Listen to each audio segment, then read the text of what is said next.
talked about the soul going on and never dying, but what does it involve movement towards something? I mean, what's the progress? I guess if we had a few physicists here, it could be kind of interesting to see what they had to say. From what I understand, matter never dies. It keeps reforming itself. You don't get rid of it. Well, I think that that's very similar to the soul, that you don't get rid of it.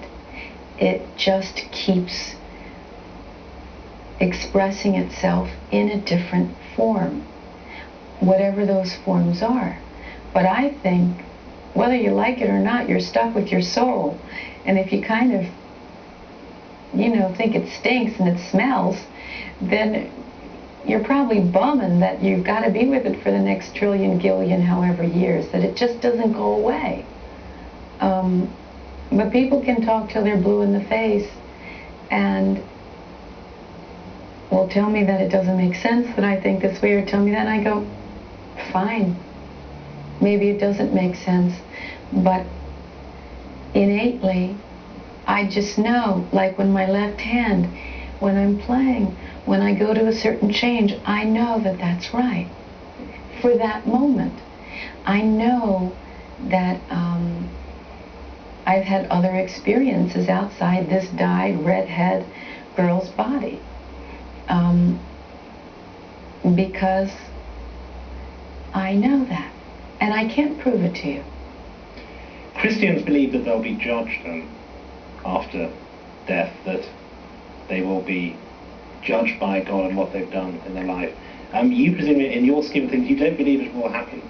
I believe that what I do is something that I carry with me. It's not something that you get away with, or you burn in hell for, or, strip all the skin and put the salt on and gross torture. That's kid stuff, in my opinion, and yet, ouch, it can hurt.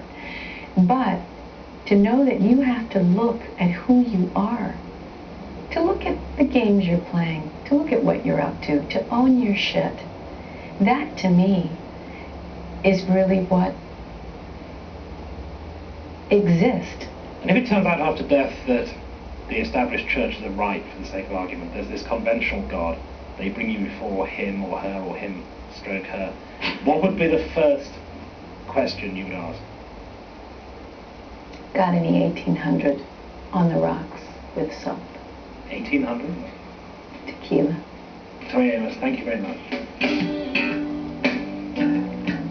Publicist Max Clifford's Mark Lawson's guest for next week's programme at the same time, 9:30 on Sunday morning, here on BBC One.